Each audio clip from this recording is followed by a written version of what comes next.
Welcome. Tonight, we step into the evening hours of ancient Rome. Not the Rome of emperors and senators. Not the Rome of grand villas with marble columns and private gardens. No, we are going to visit a different Rome. The Rome where most people actually lived. We are going to an insula. This is the Latin word for island, but it refers to something quite different. An insula is an apartment building, a tall structure, perhaps 5 or 6 stories high, made of brick and concrete. Crowded, noisy, sometimes dangerous, but home to thousands upon thousands of Romans. This is where perhaps 90% of Rome's population lived. In these apartment buildings that filled the city like a dense forest of brick and stone, where families lived stacked on top of one another, where the sounds of one household drifted inevitably into the next. We will follow an evening in one of these buildings. Watch as families return from their day, prepare their meals, eat together, put their children to bed,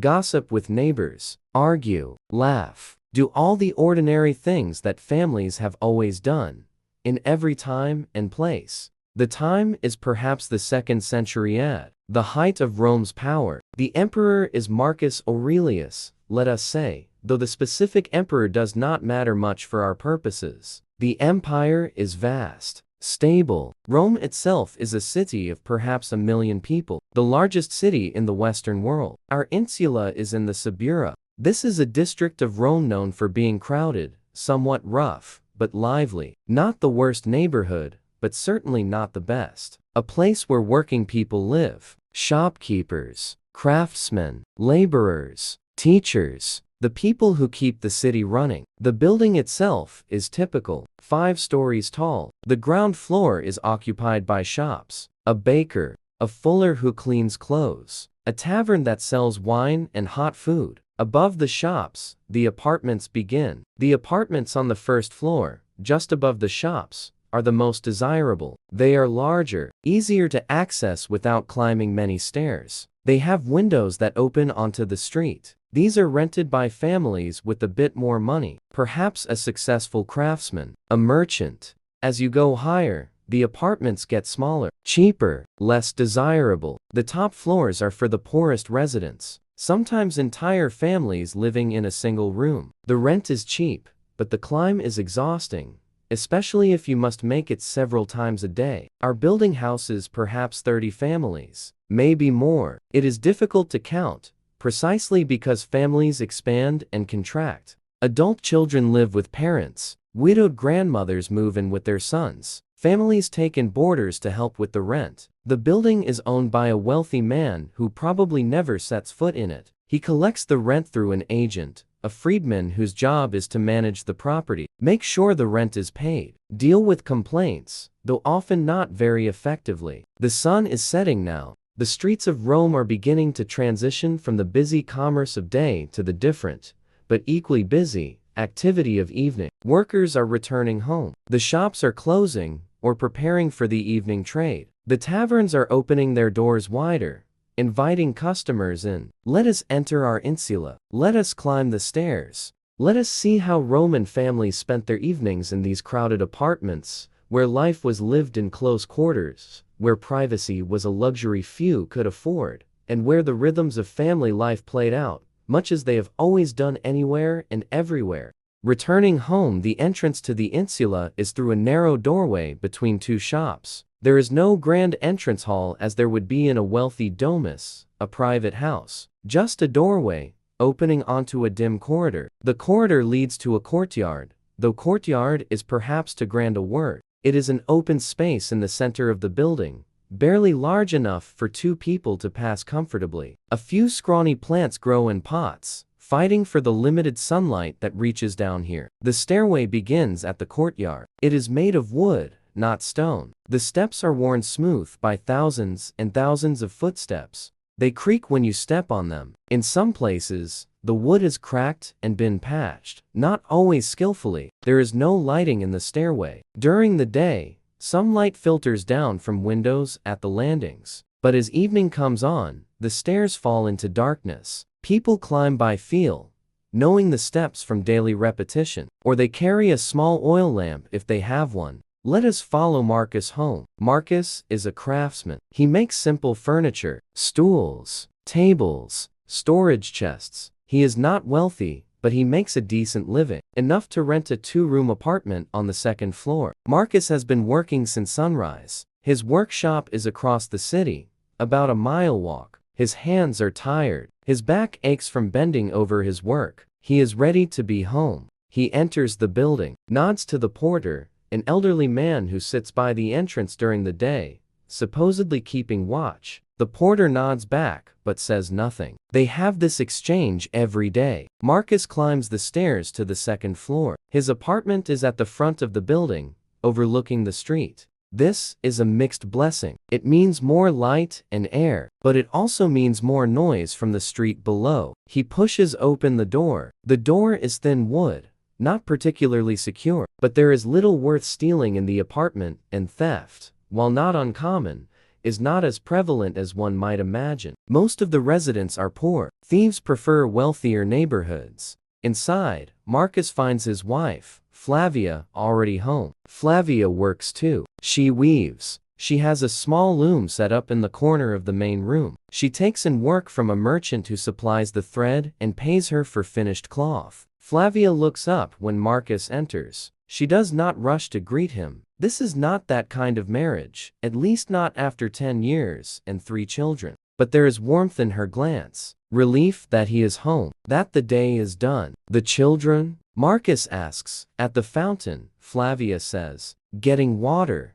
This is one of the daily challenges of Insula life. There is no running water in the apartments. Water must be carried up from the public fountain in the street. It is heavy work. Usually, the children do it, if the family has children old enough. Marcus and Flavia's children are Gaius, age 9, Lucia, age 7, and little Marcus, age 4. The 2 older children have gone to the fountain with a clay jar. Little Marcus is with them, probably more hindrance than help, but he tags along everywhere his older siblings go. Marcus sits down on a stool. He is tired, but he does not rest for long. There is always work to be done. Flavia needs help with the loom. She has been working alone all day, and her back is also tired. But first, Marcus simply sits, just for a moment, looking around the room that is his home. The apartment has 2 rooms. This main room, which serves as living space, dining space, and Flavia's workspace, and a smaller room, barely more than a closet, where the family sleeps. The main room is perhaps 12 feet square. The ceiling is low, made of wooden beams with plaster between. In some places, the plaster has cracked,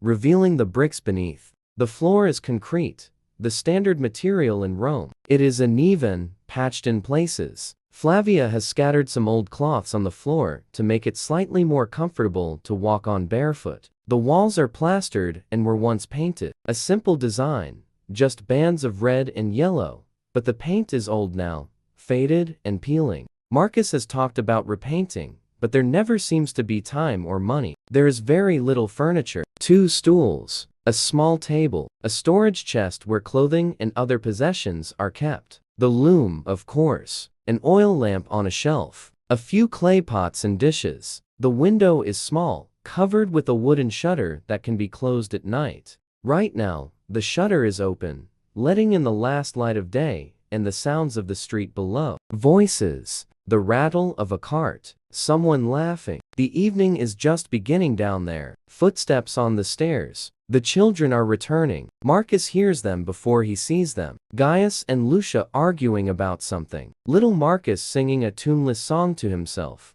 They come through the door, Gaius carrying the water jar carefully in both arms. It is heavy. The water sloshes against the sides. Lucia follows behind, making sure her little brother does not fall on the stairs. Good, Flavia says. Set it down there. Gaius sets the jar down in the corner with visible relief. Water is heavy. The fountain is 2 streets away. He has made this trip twice a day for the past year, and he still finds it tiring. The children are dirty from the street. Rome is a dusty city, and by the end of the day, everyone carries some of that dust on their skin and clothes. But bathing is not a daily occurrence, at least not in the home. The family will visit the public baths tomorrow, perhaps, or the day after. For now, they are as they are. The family is home. The door is closed. The small space that is their private world is complete. Outside, the city continues its evening activities. But in here, for a few hours, this family can be together, can eat, can rest, can simply be. The evening begins.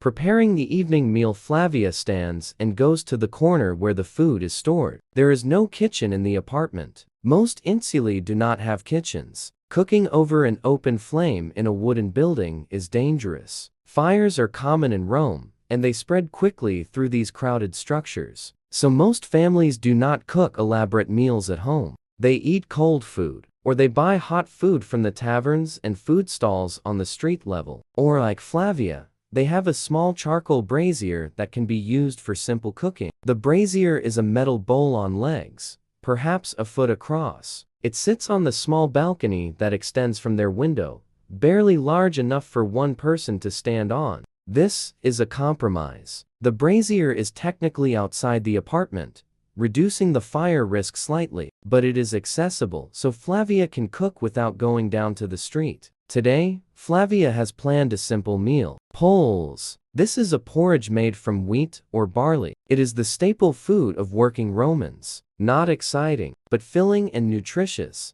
especially when supplemented with other things. Flavia also has some vegetables. Onions, a handful of chickpeas that she soaked this morning, a small piece of cheese, and bread. Always bread. She bought it from the bakery downstairs this afternoon, still warm. She sends Gaius down to the street to buy a cup of wine from the tavern. This is another daily transaction. The tavern sells wine by the cup or by the amphora. Gaius takes a small jug and a few copper coins. He will return with cheap wine, the kind working people drink. It will be watered down heavily before drinking, as is the custom. While Gaius is gone, Flavia begins preparing the meal. She measures out grain from a sack, adds water from the jar the children brought. The mixture goes into a clay pot. She goes out onto the narrow balcony. The charcoal in the brazier is left over from this morning. She stirs it. Some of the coals are still warm. She adds a bit of kindling, fans it gently with her hand. The coals glow brighter. Smoke rises. This is delicate work. Too much smoke, and the neighbors will complain. Not enough heat, and the poles will not cook properly. Flavia has done this 1,000 times. Her hands work automatically, adjusting the airflow, adding small pieces of charcoal. When the brazier is ready, she places the pot on top. The water will take time to heat. While she waits, she prepares the vegetables. The onions must be chopped. She uses a small iron knife, working on a wooden board. The onions make her eyes water. This is the same in every century, every culture. Onions always make you cry. She chops the onions fine. They will go into the poles, adding flavor. The chickpeas too. The cheese she saves for the end. It will be crumbled on top. Marcus has moved to the window to get out of Flavia's way. In such a small space, two people cannot work comfortably at the same time. He leans against the wall, watching the street below. The street is busy. A cart is stopped outside the bakery, delivering sacks of flour for tomorrow. Two men are arguing about something. Their voices loud, but not particularly angry. This is just how Romans speak. Loudly, expressively, with much gesturing. A woman crosses the street carrying a baby. Marcus does not know her, though he has seen her before. She lives in the building across the way. Their windows face each other. Sometimes, in the evening, Marcus can see into her apartment just as she can see into his. There is no privacy in the Insula. Life is lived in view of others. Gaius returns with the wine. He hands the jug to his mother carefully. Wine is precious, relatively speaking. Not expensive, exactly. But waste is a sin when money is tight. Flavia takes a sip directly from the jug to check the quality. It is poor wine, but acceptable. Thin, a bit sour, but it will do. She sets it aside to be mixed with water later. The water in the pot is beginning to steam. Flavia adds the grain, stirring constantly with the wooden spoon. The mixture begins to thicken as the grain absorbs the water. This is the critical moment. Too much stirring, and the pulse becomes gluey. Too little, and it sticks to the bottom and burns. Flavia judges by feel and experience. She stirs steadily, her arm moving in slow circles. The children watch. Little Marcus especially is fascinated by the process of food appearing from ingredients. He does not yet fully understand it, but he watches every time. After a while, Flavia adds the chopped onions and chickpeas. More stirring. The smell begins to change. The raw grain smell gives way to something more complex. The onions are cooking, releasing their sweetness. The apartment is filling with the smell of cooking food. This smell mingles with all the other smells of the insula. From below comes the smell of the bakery, a constant presence. From above, perhaps someone else is cooking, and that smell drifts down. From the courtyard, the smell of the communal latrine, which is never entirely pleasant. But to the family, the smell of their own meal is the dominant one. It speaks of home, a sustenance. Of the evening ritual, Flavia judges the poles done. She removes the pot from the brazier and brings it inside carefully. It is hot, and the pot has no handles. She uses a cloth to protect her hands. The pot is set on the small table. Flavia crumbles the cheese on top. The heat of the poles melts the cheese slightly, creating a richer texture. The bread is laid out. A small loaf, round and dense. Marcus tears it into pieces. One for each person. The wine is mixed with water in a large clay cup. 3 parts water to 1 part wine. This is customary. Drinking wine undiluted is considered barbaric, something only foreigners and drunkards do. The meal is ready. The evening meal, the family gathers around the small table. There are not enough stools for everyone, so the children sit on the floor. This is normal. In poor households, furniture is minimal. There is no formal blessing or prayer before the meal. Some families might pour a libation to the household gods, but Marcus and Flavia are not particularly religious. They acknowledge the gods when necessary, at public festivals. But here, in private, they simply eat. Flavia serves the poles. She has 1 wooden bowl and several clay bowls. She fills them from the pot, working quickly before the poles cools. Each person receives a portion roughly according to their size and need. Marcus and Gaius get more, as they do physical work. Lucia and little Marcus get slightly less. The poles is thick and hearty, not seasoned much, just the onions and the slight saltiness of the cheese. Salt itself is expensive, not to be used liberally, but the meal is satisfying, filling. They eat with their hands and with pieces of bread. Spoons are available, but bread serves just as well for scooping up the poles. The bread soaks up the liquid, it becomes soft and flavorful. They eat in relative silence at first. This is not a meal for conversation. When you are hungry, you eat. Talk can come later. Little Marcus makes a mess, as 4-year-olds do. Poles on his hands, on his face, on the floor. Flavia wipes him periodically with a cloth, but it is a losing battle. She will clean him properly later, before bed. The wine is passed around. Even the children drink it, heavily watered. In Rome, even children drink wine. It is safer than water, which often carries disease. The alcohol content, especially after watering, is low enough to be harmless. Marcus drinks more than the others. This is his privilege as the head of the household, and also his need. His work is physical. He sweats out liquid all day. The wine, even watered, helps replace it. As the edge comes off their hunger, conversation begins. The fuller was shouting again, Lucia says. The fuller, the man who cleans clothes in the shop below, is known for his temper. He shouts at his slaves, at his customers, at anyone who irritates him. What about? Marcus asks. Someone brought clothes that were too dirty. He said they should have been beaten first before bringing them. Marcus grunts. The fuller is always complaining, but his business is successful, so perhaps his standards are justified. I saw Julia at the fountain, Gaius says. Julia is a girl from the 3rd floor. Gaius has recently become aware of girls in a way he was not before. He mentions Julia frequently. Flavia smiles but says nothing. Gaius is 9. Still a child, but not for much longer. In a few years, he will be approaching the age when marriages are arranged. Her mother is sick, Gaius continues. Julia had to fetch all the water herself. We should send up some food, Flavia says. This is automatic. Neighbors help neighbors in the Insula, not out of particular virtue, but out of practical necessity. Today, Julia's mother is sick. Tomorrow, it might be Flavia. It is better to have built goodwill. Marcus nods. He will not go himself. That would be inappropriate. But Flavia or Lucia can take up a portion of bread and some of the poles. A small gesture, but meaningful. The conversation meanders. Small observations about the day. People seen. Things heard. The children talk over each other,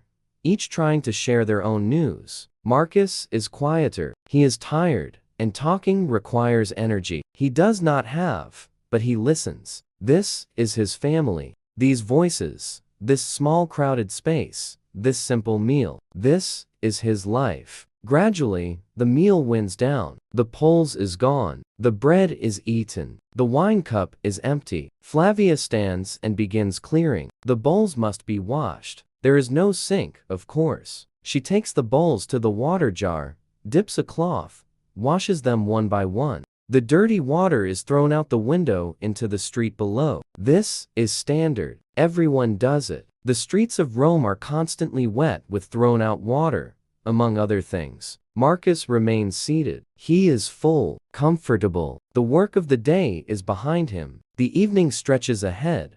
A few hours of rest before sleep. Little Marcus is already getting drowsy. His eyes are heavy. Flavia sees this and begins preparing him for bed, though it is still early. Small children need their sleep. She wipes his face and hands more thoroughly, changes him into a clean tunic, one kept for sleeping, carries him to the sleeping room. The sleeping room is tiny, barely large enough for the family's sleeping arrangements. There is a wooden frame bed, more elaborate than the simple mattresses on the floor in poorer apartments. This is where Marcus and Flavia sleep, and little Marcus too. Between them, Gaius and Lucia have pallets on the floor. These are thin mattresses stuffed with straw, covered with blankets. Simple but adequate. Flavia lays little Marcus on the big bed. He is asleep almost immediately, his small body relaxing into the mattress. She covers him with a light blanket. Even in summer, the nights can be cool. She returns to the main room. The evening is young yet. There is still time before the older children need to sleep. Time for the small rituals of evening life. Evening activities. With the meal finished and little Marcus asleep, the family settles into the evening hours. This is the time for small tasks, for rest, for the gentle unwinding of the day. Flavia returns to her loom. She did not meet her quota today. The merchant expects a certain amount of cloth each week. If she falls behind, she loses the work, so she must weave, even in the evening. The loom is a simple vertical frame. The warp threads hang down, weighted with stones. Flavia works the weft thread through, over and under, her hands moving in practiced rhythm. It is tedious work, but she can do it almost without thinking. Her hands know the pattern. As she weaves, she talks with Marcus, not about anything important, just the small exchanges that make up a marriage. We need to pay the rent soon, Marcus says. How much do we have? Enough. Barely. This is a constant concern. The rent must be paid each month. If it is not paid, the agent can evict them. Finding another apartment in this crowded city is difficult. I finished the red cloth, Flavia says. The merchant will pay when I deliver it. Marcus nods. Between his earnings and hers, they manage. But there is no surplus, no savings to speak of. If either of them were injured, unable to work, the family would be in trouble quickly. But this is true for most people in Rome. Most people live close to the edge. One bad month can mean disaster. So you work every day, and you hope. Gaius is sitting on the floor, playing with a simple toy. It is a wooden horse, carved by Marcus during a slow period. The carving is rough, but Gaius treasures it. He moves it around the floor, making clip-clop sounds, lost in imagination. Lucia has no particular toy. She is at that age where childhood is beginning to fade. She is expected to help her mother more, to learn the skills she will need as a woman. But tonight, Flavia tells her she can rest. Lucia sits by the window, looking out at the street. The street is alive with evening activity. The taverns are full now. The sound of conversation and laughter drifts up. Someone is playing a flute, a simple melody that repeats over and over. A fight breaks out. Two men arguing, their voices rising, then shouting, then the unmistakable sound of fists hitting flesh. A crowd gathers. Lucia watches, fascinated. "Get away from the window," Flavia says sharply. Lucia obeys, but reluctantly. Street violence is common, and it can escalate unpredictably. Better not to be watching if things get worse. The fight does not last long. Someone separates the combatants. The crowd disperses. The evening returns to its normal level of noise and activity. Marcus has picked up a piece of leather. He is making a new shoe for Lucia. Her current shoes are falling apart. Leather is expensive,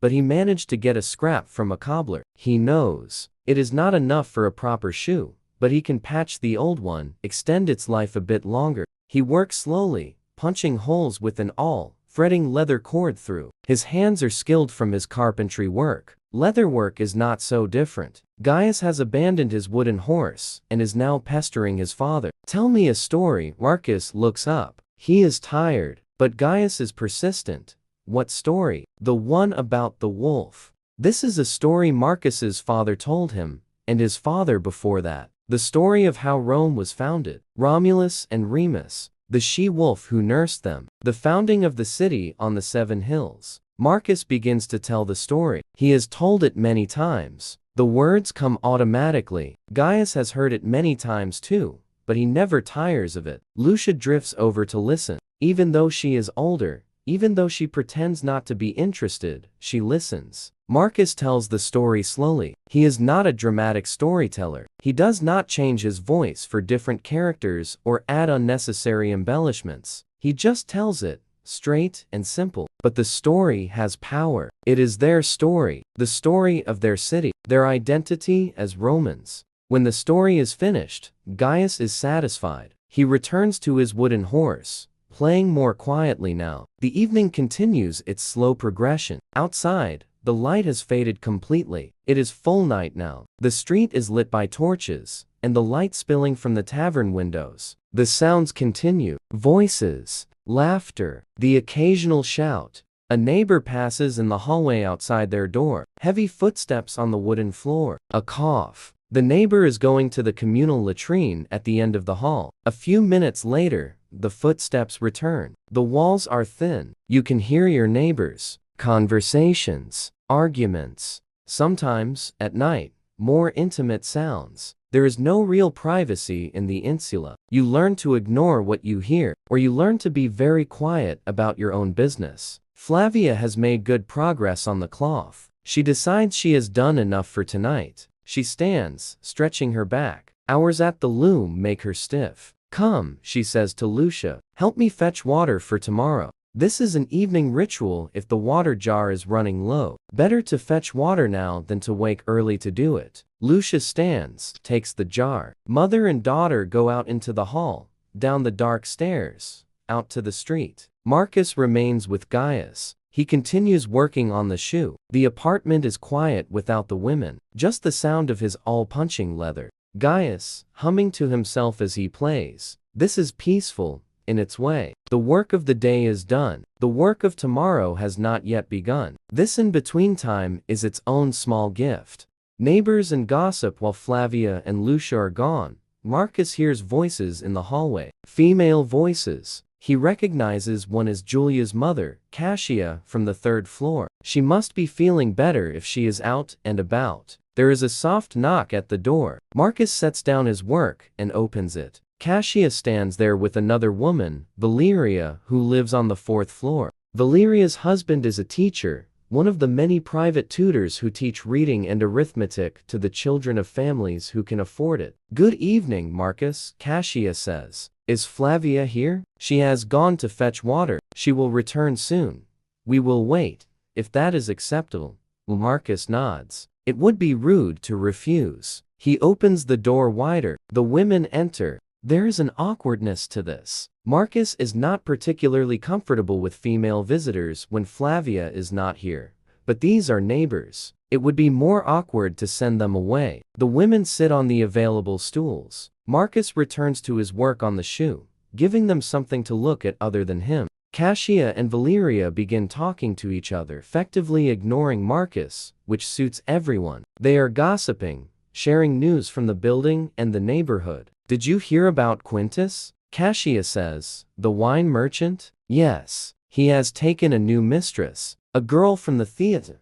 No. Yes. His wife is furious. She has gone back to her father's house. Marcus half listens to this. He does not care much about the private affairs of Quintus, whom he barely knows. But this is how information circulates in the Insula, through networks of talk. Mostly female networks, as women spend more time in and around the building. Men go out to work. They have their own networks, centered on their workplaces and the taverns. But women, especially those who work from home, as Flavia does, are more embedded in the building's social life. Gaius has stopped playing and is listening openly to the women. At 9, he is at the age where adult conversations are becoming interesting. And did you hear about the fire on the Esquiline? Valeria says. I heard. How many buildings? 3 insulae burned completely. Many dead. This is sobering. Fire is the great terror of Rome. The insulae are wooden structures, crowded together, heated by charcoal braziers and lit by oil lamps. Fire starts easily and spreads quickly. Marcus thinks of his own building. The narrow stairs. The single entrance. If fire broke out on the lower floors, those above would be trapped. This has happened before. It will happen again. But what can you do? You cannot live in fear of what might happen. You take precautions. You are careful with fire. You hope. Footsteps on the stairs. Flavia returns with Lucia, both of them carrying the heavy jar between them. They enter the apartment, and Flavia's face shows surprise at seeing the visitors. Cassia, Valeria, good evening. The women greet each other warmly. Marcus uses this as his opportunity to excuse himself. I will check on little Marcus, he says, though the boy is almost certainly still asleep. He goes into the sleeping room, leaving the women to their conversation. Gaius follows him. Boys are not expected to stay when women are gossiping. In the sleeping room, Marcus sits on the edge of the bed. Little Marcus is indeed still asleep, breathing softly. Marcus looks at his son's face in the dim light that filters through from the other room. So small, so vulnerable. What kind of life will little Marcus have? The same as Marcus's, probably. Working with his hands. Living in an insula. Raising his own children in crowded conditions. It is not a bad life, exactly. But it is not an easy one. Marcus hopes for better. Perhaps little Marcus will learn to read and write, become a clerk, or a teacher like Valeria's husband. That would be a step up. Less physical labor, more respect. But such things require money for education, and luck, and connections. 3 things the family has in short supply. Marcus sighs. These thoughts lead nowhere. The future will be what it will be. All he can do is work hard, provide for his family as best he can, hope for favorable fortune. Gaius has climbed into his pallet on the floor. He is not quite ready to sleep, but he is settling down. Marcus lies down next to little Marcus, though he does not intend to sleep yet. In the other room, he can hear the women talking. Their voices rise and fall. Occasional laughter. The sound is pleasant, even if he cannot make out the words. After a while, the visitors leave. He hears the goodbyes, the door closing, Flavia's footsteps. She comes into the sleeping room. They wanted to thank us for the food, and to share news. Marcus grunts acknowledgement. Valeria's husband may have work for Gaius. A student needs someone to carry his writing tablets to lessons. It would not pay much, but something. This is interesting. Any additional income helps. And it would be good for Gaius to see education happening, even if he is just carrying tablets. We can speak with him, Marcus says. Flavia nods. She returns to the main room to finish tidying. Marcus closes his eyes, just resting them, not sleeping yet. The upper floors while Marcus's family settles into their evening routine on the 2nd floor.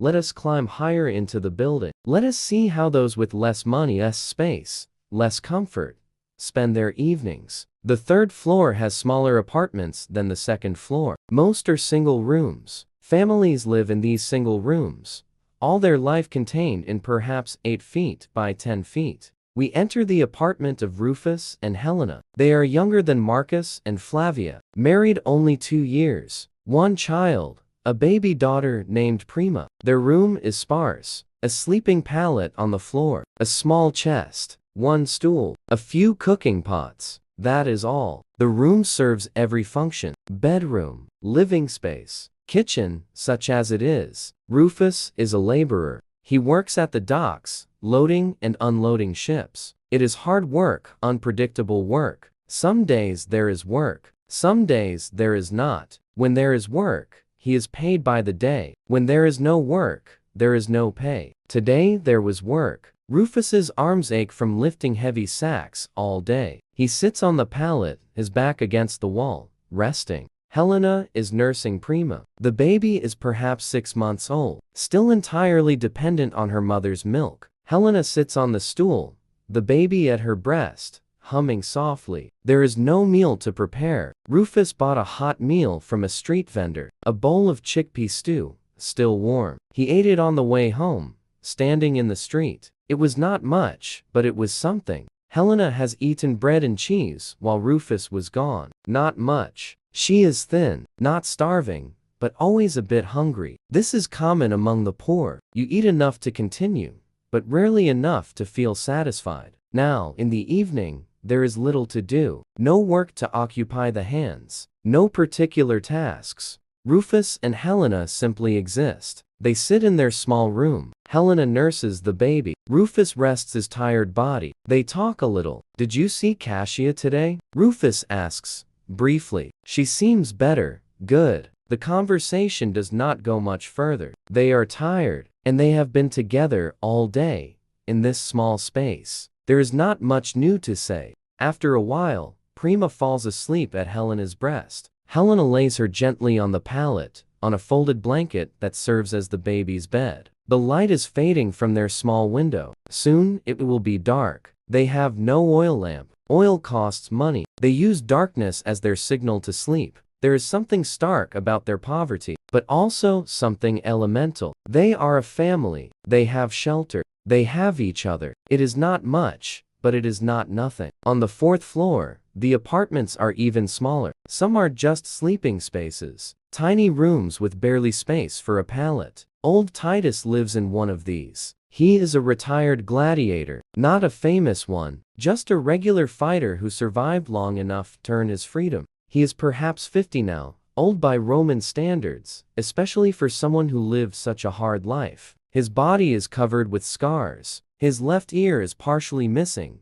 bitten off in a fight decades ago. His fingers are crooked from being broken and healing poorly. Titus lives alone. He has a small pension from his former owner, enough to pay the cheap rent on this tiny room and to buy basic food. He spends most of his days sitting in the sun outside the building, watching the street. Sometimes other old men join him, and they talk about the past. In the evening, Titus climbs the many stairs to his room. The climb is hard for him. His knees are bad. Every step hurts, but he makes it. His room is barely larger than a closet. A pallet. A small chest containing his few possessions. A window so small it provides almost no light. Titus eats the bread he bought this morning, drinks water from a flask. Then he lies down on his pallet. He is asleep quickly. There is nothing else to do, and he is tired. Always tired these days. His dreams, when they come, are of the arena, the sand, the crowd, the terror and the glory of combat.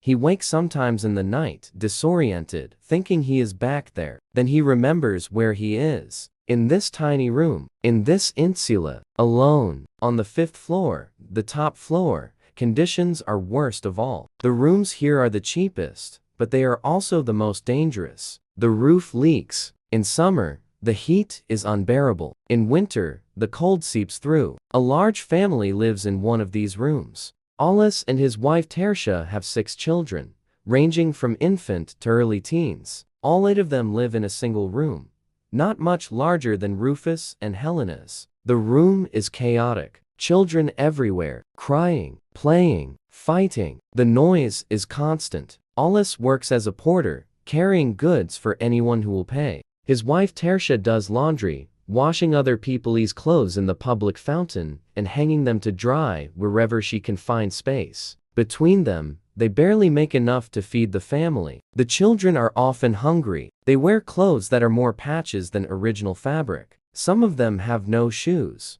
but they survive. The older children help care for the younger ones. They share the little food they have. They huddle together for warmth in winter. Their evening is different from Marcus's family. There is no leisure, no time for stories or play. The evening is about basic survival, getting the children fed, whatever can be managed, getting them to sleep, dealing with the baby who will not stop crying, dealing with the toddler who has soiled himself and needs cleaning. It is exhausting, relentless, but Alice and Tertia do not complain, at least not aloud. This is life. You endure. By the time full darkness falls, the family is packed together on 2 pallets, bodies intertwined. The baby sleeps between Alice and Tertia. The other children arrange themselves however they can fit. The Insula quiets gradually as families settle for the night, but it is never truly silent. Always there are sounds. A baby crying, someone coughing, footsteps, voices. The building is alive with the sounds of human habitation,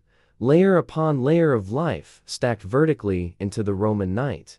The tavern. Not everyone stays in their apartments for the evening. Many men, and some women, go down to the tavern on the ground floor. The tavern is called, simply, the Boar, named for the crude painting of a wild boar on the wall. The Boar is a typical Roman popina, a combined wine shop and fast food establishment. It has a long counter facing the street with large jars of wine set into it. Behind the counter is a small kitchen where hot food is prepared. A few tables and benches are crammed into the interior space. The proprietor is a freedman named Felix. He is a large man, jovial when sober, argumentative when drunk. His wife Sylvia helps run the tavern, cooking the food and managing the money. As evening falls, the tavern begins to fill. Men from the building and from neighboring buildings drift in. They buy cups of wine. They buy bowls of stew or fried fish or sausages. They sit and drink and talk. The atmosphere is noisy. Romans are not quiet drinkers. They argue about politics, about chariot racing,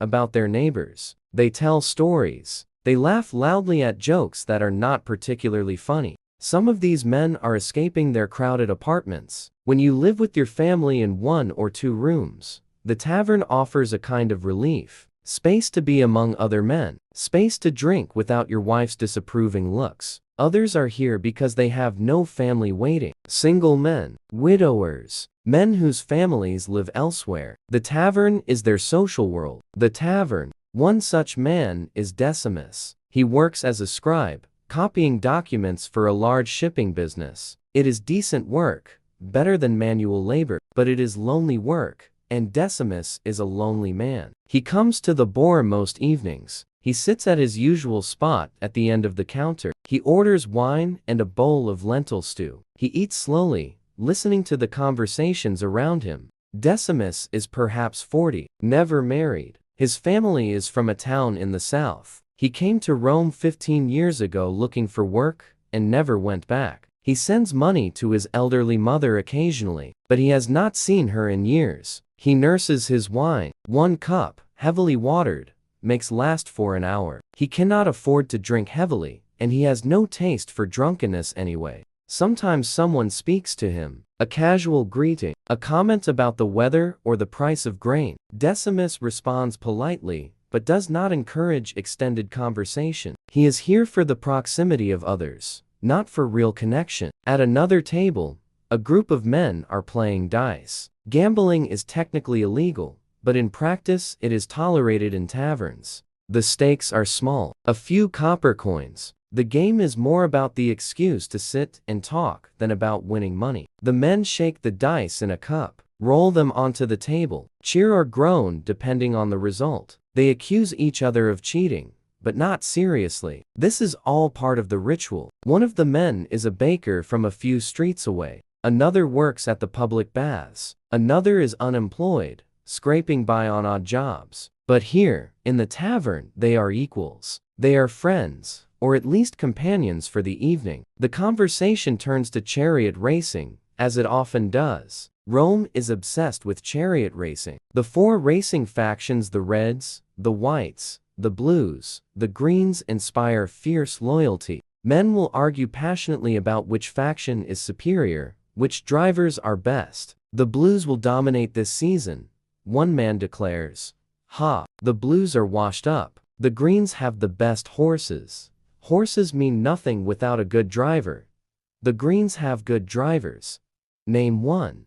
And the argument continues, friendly but heated, as these arguments always are. Felix moves through the tavern, refilling wine cups, clearing empty bowls. He keeps order, mostly through his physical presence. When arguments threaten to become fights, he intervenes with a warning look or a sharp word. Actual fights are bad for business. A woman enters the tavern. She is not young, perhaps 50. Her clothes are poor but clean. She goes to Felix and speaks quietly. Felix nods and hands her a small jug of wine. She pays, takes the wine, and leaves. This is not uncommon. Women do not typically drink in the tavern. It is a male space, but they come to buy wine or food to take home. No one thinks anything of it. As the evening progresses, the tavern gets louder. The wine flows more freely. Inhibitions lower. The conversations become more animated. Someone starts singing a popular song everyone knows. Others join in, off-key but enthusiastic. The singing peters out eventually. Individual conversations resume. The noise level remains high but plateaus. This is the rhythm of the tavern, building to a peak, then settling into a steady state of cheerful intoxication. Outside, night has fully fallen. The street is dark except for the light from the tavern and from the occasional torch. Respectable people are mostly indoors by now. Those still in the street are workers heading home late, or the less respectable thieves, prostitutes, drunkards. Rome at night is a different place than Rome by day. More dangerous, less orderly. The city watch patrols, but they are few and not particularly effective. It is better to be indoors. Inside the boar, the patrons are insulated from the night. Here, there is light, warmth, company. The concerns of the outside world fade, replaced by the simple pleasures of wine and conversation. Eventually, men begin to leave. They have work tomorrow. Families waiting. They settle their bills with Felix and make their way out into the dark street. Decimus is among the last to leave. He has nowhere pressing to be, but even he must eventually return to his small room, his solitary life. He pays for his wine and stew, nods to Felix, steps out into the night. The tavern will stay open for a while yet. There are always a few men who drink until Felix throws them out. But the crowd thins. The noise diminishes. The evening is winding down. Nighttime in the Insula. Back in the apartments, families are preparing for sleep. The evening hours have passed, and the day's labor requires rest for tomorrow's labor. In Marcus and Flavia's apartment, the routine of bedtime is underway. Lucia has been called in from the main room. She changes into a sleeping tunic, folding her day clothes and putting them in the chest.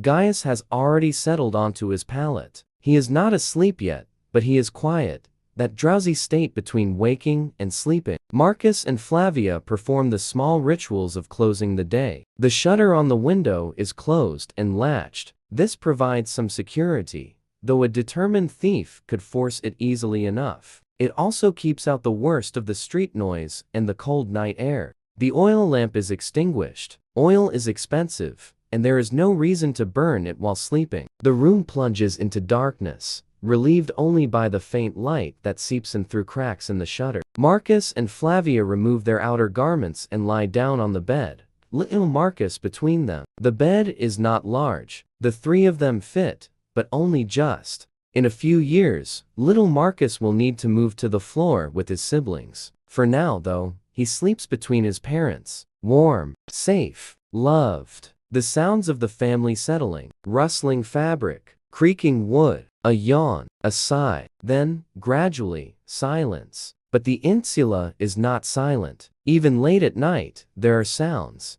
From above comes the crying of a baby. This is Prima, Rufus and Helena's daughter. She has woken, hungry or uncomfortable. Helena's voice, soft and weary, trying to soothe her. From below, the tavern is still active. Muffled voices, occasional laughter. The sounds filter up through the wooden floors. From the street, the noises of the city. A cart passing, its wheels clattering on stone, the driver cursing at his oxen, the night watch calling out the hour. All is well. The routine announcement that reassures some and goes unheard by others. Someone walks down the hallway outside the apartment. Heavy footsteps. Unsteady. A drunk returning home late. He fumbles with his door. Curses. Finally gets it open. The door slams shut, and then silence from that direction. The building settles. Not into silence, but into the muted sounds of sleep. Breathing. Snoring. The occasional movement as someone shifts position. The night is not restful for everyone. Some cannot sleep. On the 4th floor, Valeria, the teacher's wife, lies awake. Her husband Quintus is next to her, sleeping soundly. But Valeria's mind is troubled. Money is tight. It is always tight, but this month is worse. Quintus has lost 2 students. Their families could not afford to continue paying for lessons. The income from the remaining students is barely enough to cover rent and food. Valeria worries. What if they lose more students? What if they cannot pay the rent? They could be evicted. Then what? Where would they go? These worries circle in her mind, repetitive and useless. Worrying does not solve the problems, but she cannot stop. She lies in the darkness, listening to her husband's breathing. She loves him. He is a good man, a patient teacher, but he is not good at finding new students. He is too gentle to retiring. He does not promote himself well. Valeria knows she should sleep. She will be tired tomorrow, but sleep will not come.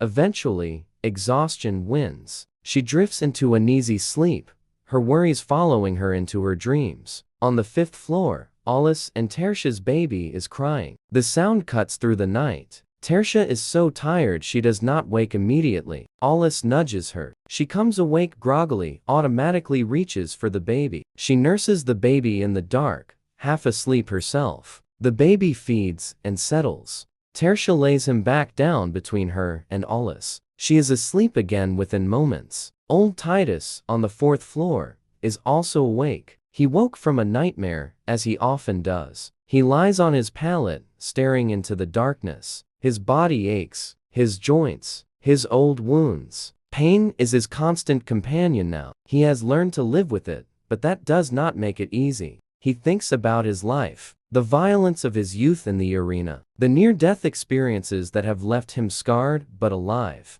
the men he killed, the friends who died. Was it worth it? He does not know. He survived. That is something. But to what end? To lie here alone in this tiny room, in pain, waiting for death. These are dark thoughts. Titus knows they lead nowhere good. He tries to think of other things, but the night is long, and the mind circles back to what troubles it. Eventually, he too falls back into fitful sleep.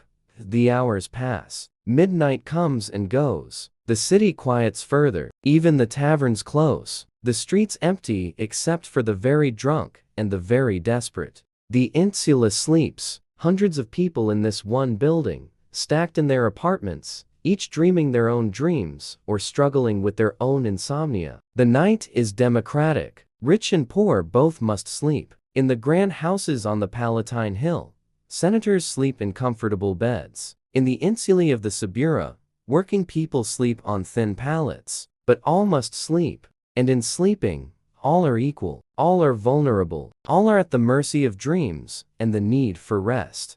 The rhythm of domestic life morning will come soon enough. But before we leave this evening, let's reflect on the rhythm of domestic life in the Roman insula. What patterns emerge from the daily cycle we have observed? First, there is work. Work dominates life for most Romans. Marcus and his furniture making, Flavia and her weaving, Rufus and his dockside labor. Even the children contribute, fetching water, running errands. Work is not something done for fulfillment or self-expression. It is done for survival, for the money to pay rent, to buy food. The question, do you like your work, would seem strange to these people. You work because you must, but within that necessity, there can be satisfaction. Marcus takes pride in his craftsmanship. The tables and stools he makes are well constructed. They will serve their owners for years. This matters to him, even if no one else notices. Flavia's weaving is repetitive, tedious, but she finds rhythm in it. The shuttle passing through the warp, the pattern emerging, small satisfactions in a task done well. Second, there is family. Family is the basic unit of Roman society, not the nuclear family as we might define it always. Extended family, multiple generations under one roof when necessary. The relationships within the family are complex. Marcus and Flavia's marriage is based on practical compatibility rather than romantic love, though affection has grown over the years. They are partners in the work of survival. The children are valued, but also burdens. They must be fed, clothed, trained. The parents love them, but that love is expressed through provision and discipline more than through what we might recognize as emotional nurturing. Yet there is tenderness. Marcus telling stories to Gaius, Flavia nursing little Marcus to sleep. These moments are brief, but they are real. Third, there is community. In the close quarters of the Insula,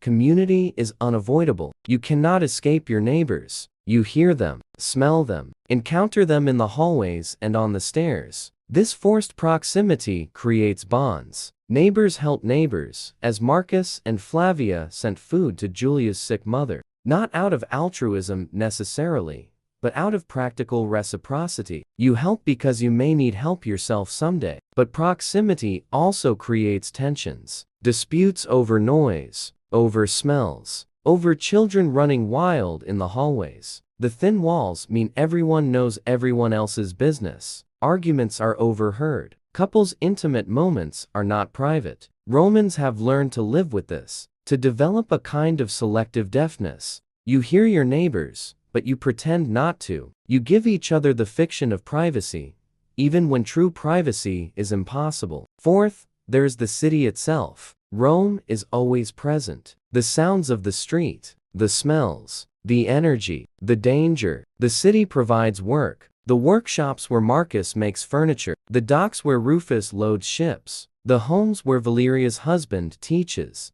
The city provides services, the public fountains where water is fetched, the baths where families go to wash, the markets where food is bought, the temples where the gods are honored. But the city also threatens. Fire is a constant danger. Disease spreads quickly in crowded conditions. Violence flares in the streets. Thieves operate in the shadows. The city gives and the city takes away. Fifth, there is hierarchy. Even in the relative poverty of the Insula, there is hierarchy. Marcus's family on the second floor looks down, slightly, on Rufus's family on the third floor. They have more space, better conditions. This difference matters, but all of them are far below the truly wealthy. The senators and merchants who live in private houses with courtyards and slaves. The distance between Marcus and a senator is far greater than the distance between Marcus and Rufus. This hierarchy is accepted. It is the way things are. The idea of social mobility, of significantly improving one's station, is mostly fantasy. You are born into a place in the social order, and you stay there. This could breed resentment, and sometimes it does. But mostly, people accept it. They focus on their immediate concerns, their family, their work, their neighbors. The large structures of power and wealth are beyond their control, so why dwell on them? Sixth, there is religion. We have not spoken much of religion, but it is woven through daily life. There are household gods, the Lares and Penates, who protect the home and family. Most families have a small shrine, a niche in the wall with figurines. Offerings are made. Prayers are said. There are public gods and public rituals. Festivals throughout the year, processions through the streets, sacrifices at temples. These provide breaks in the routine, moments of collective celebration or solemn observance. But for most people, religion is not deeply personal or emotional. It is a matter of doing the right rituals, making the right offerings, to keep the gods favorable. The gods are powerful forces that must be appeased, not intimate companions. Seventh, there is time. Time moves differently in the ancient world than in ours. There are no clocks as we know them. Time is marked by the sun, by the daily rhythms, by the civic announcements of the watch calling out the hours. The day is divided into 12 hours of daylight and 12 hours of night, but these are not fixed lengths. In summer, the daylight hours are long and the night hours short. In winter, the reverse. This means time is more flexible, more organic. You wake when it is light enough to work. You eat when you are hungry and food is available. You sleep when darkness falls and work is no longer possible. There is no rushing to meet a specific appointment time, no frantic checking of watches. Time is abundant. It passes slowly. Days blend into weeks, weeks into months. The seasons turn. This can be peaceful, but it can also be monotonous. The same tasks, the same routines, repeating endlessly. Only the festivals and occasional crises break the sameness. Eighth, there is mortality. Death is more present in the ancient world than in ours. Infant mortality is high. Perhaps 1 in 3 children dies before the age of 5. Every family has buried children. This is normal, expected, still painful, but not shocking. Adults die young by our standards. 40 is old. 50 is very old. People like old Titus, who lived to their 50s despite brutal occupations, are rare. Disease is common and often fatal. There is no effective medicine for most ailments. You pray to the gods. You try traditional remedies. Mostly, you hope. This proximity to death shapes how people live. There is a certain fatalism. You enjoy what you can, when you can. You do not plan far into the future because the future is uncertain. But there is also resilience. People continue. They marry, have children, work, build. Despite the fragility of life, they persist. The women's world. We have observed the evening of Marcus's family, but let us focus more closely on the experiences of the women. The domestic life of the Insula is, in many ways, a woman's world. Flavia's day is long. She wakes before dawn to prepare breakfast, such as it is. Usually just bread and water, perhaps some leftover food from the night before. While Marcus goes to his workshop, Flavia stays home with the children. But staying home does not mean resting. She has her weaving. This is her economic contribution to the family. The money she earns from the merchant is essential. Weaving is skilled work, but it is also relentless. The merchant expects a certain amount of cloth each week. If Flavia does not meet this quota, she will lose the work to another woman. There are many women who weave. The merchant can replace her easily. So Flavia weaves. Her hands move constantly, over, under. The shuttle passes through the warp. The cloth grows slowly, inch by inch. While she weaves, she also manages the household. She tells Lucia to fetch water. She checks on little Marcus to make sure he is not getting into trouble. She plans the evening meal, calculating what they can afford, what is available. She deals with tradesmen, the baker downstairs, the fuller who washes clothes, the old woman who sells vegetables from a cart in the street. These interactions require skill. She must bargain, negotiate, get the best price. Every copper coin matters. She deals with neighbors, Cassia who needs help, Valeria who wants to gossip, the woman from across the hall whose children are too noisy. These relationships are important. In the Insula, women form networks. They help each other, watch each other's children, lend cooking pots, share information. But these relationships are also careful. A balance between cooperation and competition, between friendship and suspicion. You help your neighbor, but you also protect your own family's interests. Flavia has no time for herself, no leisure in the way we would understand it. Every moment is accounted for. Work, children, household tasks. By evening, she is exhausted, yet she does not complain. Or rather, she might complain to other women, but in a ritualistic way. The complaints are expected. They are a form of bonding, but she does not truly question her life. This is what women do. This is her role. Lucia, at 7, is learning to be a woman. She watches her mother, imitates her. She is learning to weave, though her attempts are clumsy. She is learning to manage a household, to cook, to clean, to deal with neighbors. In a few years, perhaps when she is 12 or 13, Lucia will be married. Her parents will arrange the marriage. She will move to her husband's home. She will begin the same cycle her mother lives. Lucia does not think about this much. She is still a child, but she is also aware that childhood is ending. She is between two worlds. Not quite a child anymore, not yet a woman. For girls of her class, there is no extended adolescence. You go from childhood to adulthood quickly. You take on adult responsibilities, adult burdens. Helena, the young wife on the third floor, is living a different experience of womanhood.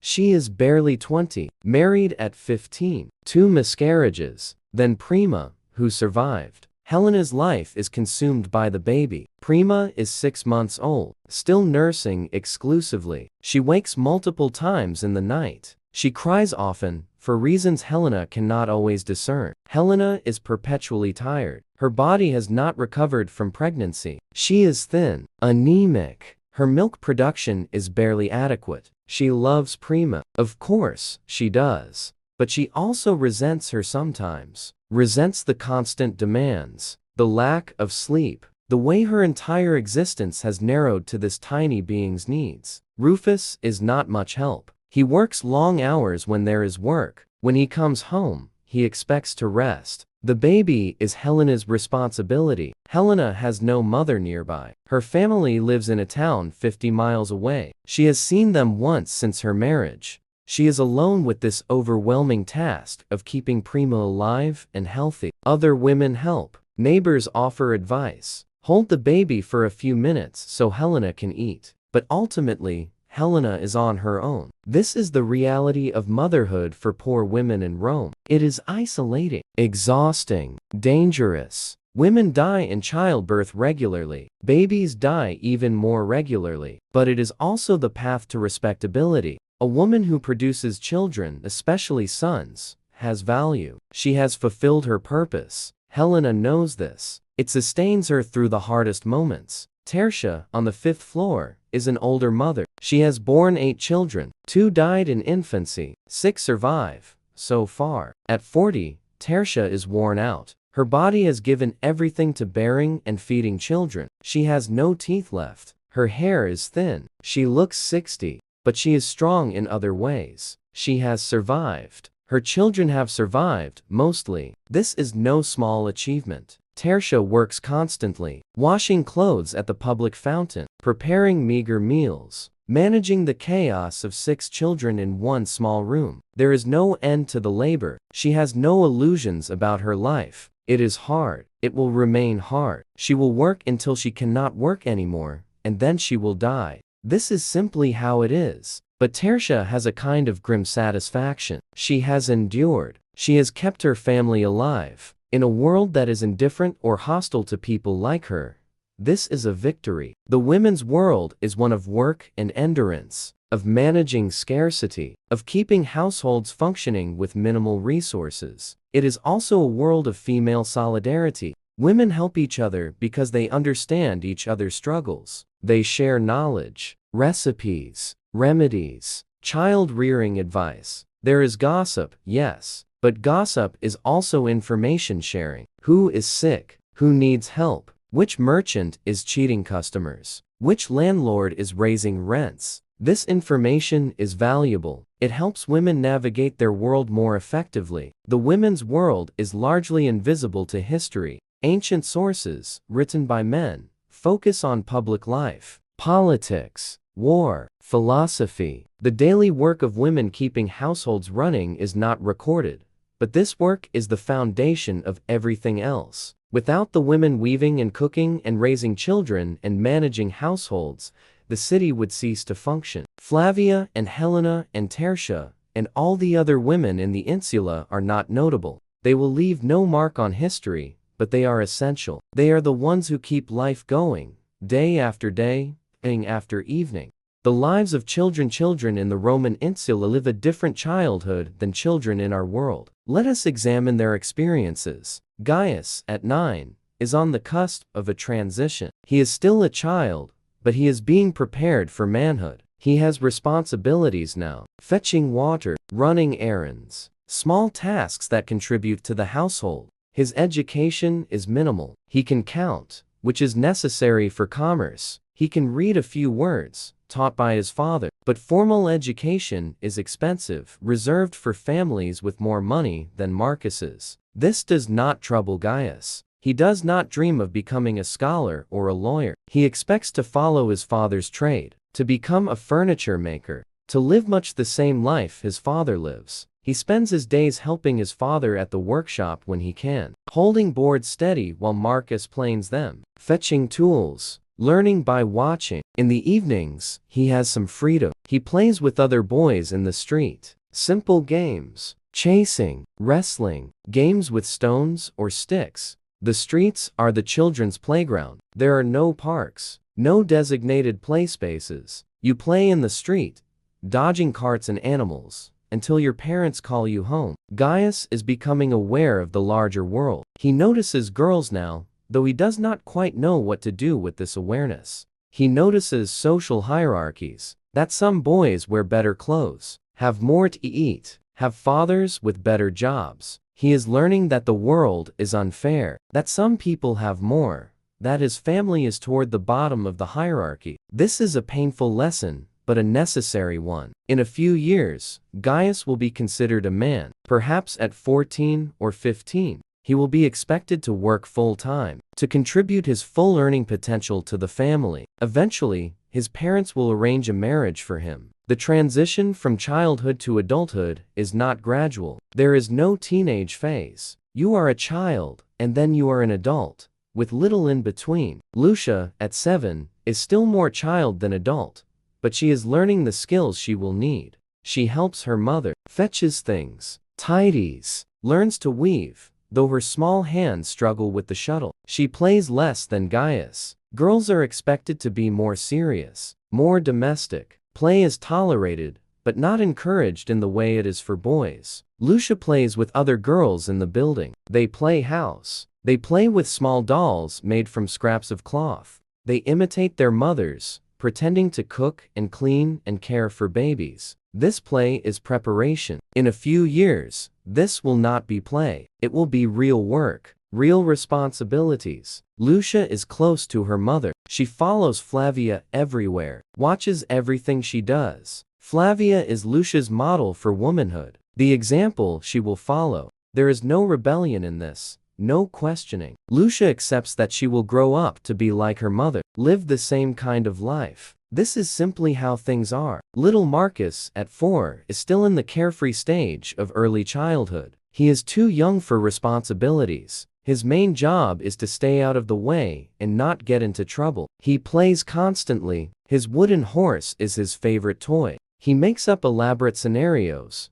talking to himself as he plays. He does not understand the larger realities of his family's life, that they are poor, that food is sometimes scarce, that his parents worry constantly about money. To little Marcus, life is simple. There is his family, his small world, his play. He is happy, in the way young children can be happy regardless of circumstances. But his childhood is short. In a few years, he too will be expected to help, to fetch water, to work. The transition will come quickly. Prima, the baby on the 3rd floor, experiences the world entirely through her mother. She knows hunger, discomfort, cold, but she also knows warmth when Helena holds her, comfort when she nurses, security in her mother's arms. Prima's survival is not guaranteed. She could die from any number of causes: diarrhea, fever, an accident. But if she survives these early years, she will grow up to be like her mother, to marry young, to bear children, to live the same cycle. The older children of Aulus and Tertia on the 5th floor live a harder childhood. There is less food, less attention, more responsibility. The eldest, a girl of 13, is essentially a second mother to the younger children. She cares for them while Tertia works, feeds them, disciplines them. She has no childhood herself anymore. The younger children are feral in a way. They run wild in the streets because there is no space for them at home and no one to supervise them. They get into trouble, fight with other children, steal food when they can. This is not because they are bad children. It is because they are surviving in difficult circumstances. They do what they must to get by. Some of these children will survive to adulthood. Some will not. Those who survive will likely live much the same lives their parents live. Poor, struggling, but persisting. Childhood in the Roman Insula is not innocent or carefree. It is preparation for a hard life. Children learn early that life is difficult, that resources are scarce, that you must work for what you get, but there are still moments of joy. Games in the street, stories told by lamplight, the simple pleasure of a full belly. Children are resilient. They find happiness in small things. And they are loved in their parents' way. The love is not always expressed verbally or emotionally, but it is there in the work of providing, the sacrifices made, in the hopes for a slightly better future. The cycle of life. As our evening in the Insula draws to a close, let us reflect on the larger cycle of life that these evening hours are part of. Birth happens in the Insula regularly. Women give birth in their small apartments, assisted by other women, midwives, if the family can afford one, neighbors and relatives if they cannot. Birth is dangerous. Many women die, many babies die, but many also survive, and the population of the Insula constantly renews itself. A baby born in the Insula will likely live their entire life in similar conditions. They will grow up in a crowded apartment, learn to work, marry, have children of their own. The cycle repeats. Childhood is brief, as we have seen. By the early teens, children are expected to be productive adults. They work, they contribute, they take on adult responsibilities. Marriage comes early, especially for girls. 12 or 13 for girls. Late teens or early 20s for boys. Marriage is arranged by parents. It is a practical matter, not a romantic one. The purpose of marriage is procreation, continuing the family line, producing workers. Love may develop, but it is not the primary goal. Married life is centered on work and children. Most of your waking hours are spent working or caring for children. There is little leisure, little time for reflection or self-development. Middle age comes quickly. By 35 or 40, you are old by Roman standards. Your body is worn out from years of hard labor. Your health is declining. You have perhaps 10 or 15 years left if you are lucky. Old age is not comfortable. There are no pensions, no retirement. You work as long as you can. When you cannot work anymore, you depend on your children to care for you. Some elderly people are fortunate. They have children who can support them. They live out their last years in relative comfort, cared for by family. Others are not fortunate. They have no children, or their children have died, or their children are too poor to help. These old people struggle. They beg. They live on charity. Their last years are hard. Death comes to the Insula regularly, as birth does. People die young and old, suddenly and slowly, from disease, from accidents, from violence, from simple exhaustion. When someone dies, the family prepares the body, washes it, wraps it. A funeral procession carries the body to the necropolis, the cemetery outside the city walls. Poor families cannot afford elaborate funerals. The body is buried in a simple grave, perhaps a small stone marker if they can afford it. More often, nothing. The grave is unmarked. The person is forgotten. But within the family, memory persists for a generation or two. The children remember their parents, tell stories about them. Then those children die, and the memory fades. This is the cycle. Birth, childhood, adulthood, work, marriage, children, old age, death. And then the next generation begins the same cycle. There is something repetitive about it, something monotonous. But there is also something profound. This is how human societies have always worked. This is how life continues. The grand events of history happen elsewhere. Emperors rise and fall. Wars are fought. The empire expands or contracts. But in the Insula, life goes on much the same regardless. Marcus does not care much who the emperor is, as long as taxes are not too high and there is work. Flavia does not care about politics. She cares about feeding her children. Their concerns are immediate, local, personal, the price of bread, the health of the children, the safety of the neighborhood, whether the rent can be paid. This is not small or insignificant. This is the foundation of everything else. The people living ordinary lives, doing ordinary work, raising ordinary children. They are the vast majority. They are the ones who keep civilization functioning. History books focus on the famous, the powerful, the wealthy, but the real work of society is done by people like Marcus and Flavia, people whose names are never recorded, who leave no trace except in the genes passed to their children. The evening in the Insula is one of countless evenings. Tomorrow will be much the same. And the day after. And the day after that. There is something peaceful about this repetition. You know what to expect. You know your role. You know what is required of you. But there is also something suffocating about it. The lack of possibility. The sense that your life is fixed. That nothing will fundamentally change.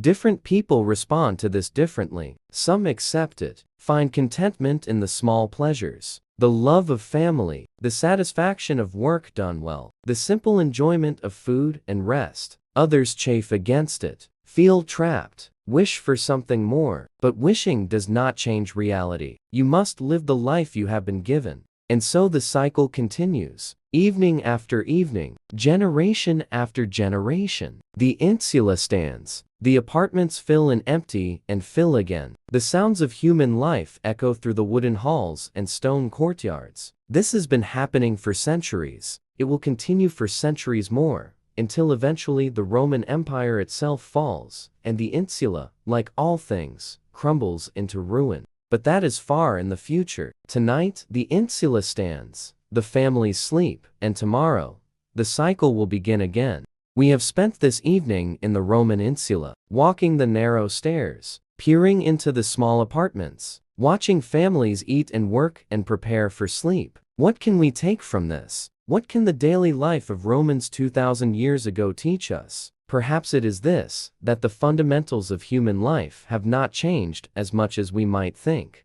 People still need food and shelter. They still work to provide for their families. They still love their children. They still worry about money. They still gossip with neighbors. They still find small moments of joy in difficult circumstances. The specific details are different. We have running water and electricity and modern medicine. We do not live in crowded insulae, at least most of us do not. Our work is different. Our social structures are different. But the underlying experiences are similar. We still struggle. We still persevere. We still find meaning in our daily routines and our family relationships. The people of the insula were not so different from us. They had the same range of emotions, the same hopes and fears. They were just as complex, just as human. We tend to think of ancient people as somehow less than us, simpler, more primitive. But this is wrong. They were every bit as sophisticated in their thinking and feeling as we are. What they lacked was our technology, our wealth, our medical knowledge. But in terms of their humanity,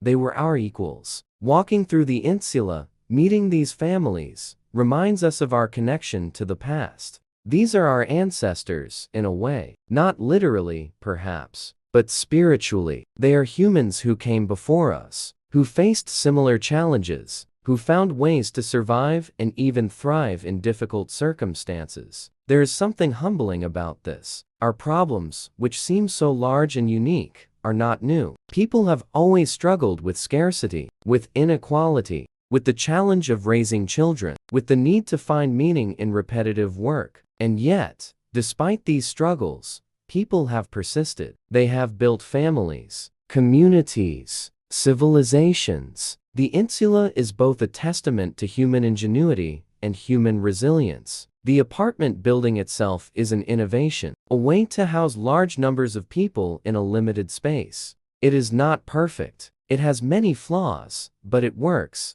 after a fashion. The social structures within the insula, the networks of neighbors helping neighbors, are also innovations, ways of coping with poverty and crowding. They are not perfect either, but they allow people to survive. What does not kill you makes you stronger, the saying goes. The people of the insula are proof of this. They endure hardships that would break many of us, and they not only survive, but they create lives that have meaning and value. As we leave the insula now, as we step back from the lives of Marcus and Flavia and their neighbors, we carry something with us. A deeper appreciation for the ordinary, a recognition that history is not just made by emperors and generals, but by countless ordinary people living their lives. The next time you face a difficult day at work, think of Marcus, spending hour after hour planing wood, his hands cramping, his back aching, because his family needs the money. The next time you struggle with a household task,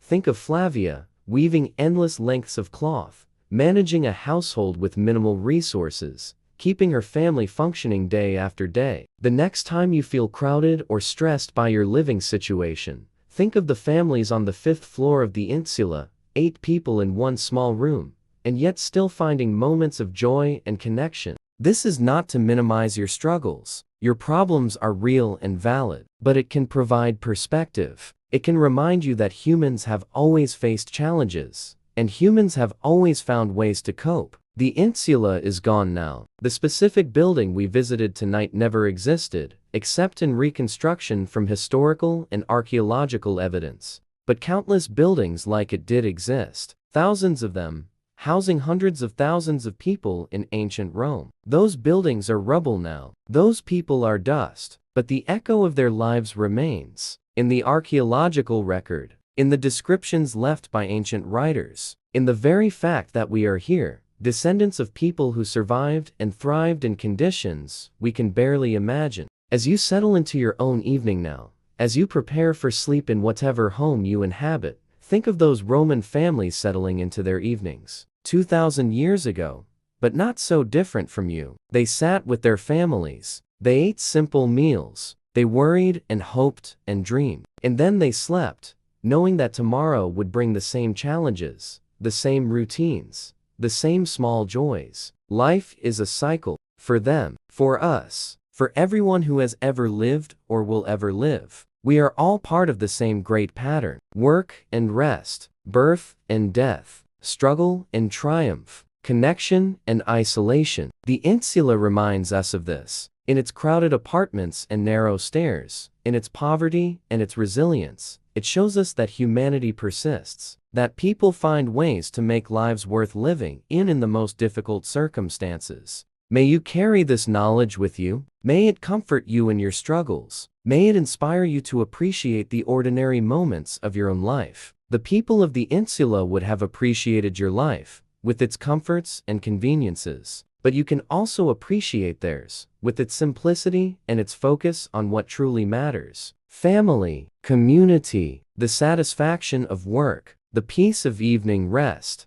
Sleep well, as the families of the Insula are sleeping. Rest in the knowledge that you are part of a long human tradition, that others have faced what you face, that humans are stronger and more resilient than we often remember. The evening is ending, the night is here, tomorrow will come, with its challenges and opportunities, but that is for tomorrow. Tonight, we rest, we close our eyes, we let the day fall away, we prepare for sleep. Go now in peace. May your rest be deep, may your dreams be gentle, and may you wake refreshed, ready to face your own day with the same quiet courage the people of the Insula brought to theirs. In the name of all those who came before us, in the name of the ordinary people who built civilization, in the name of the families of the Insula, rest well.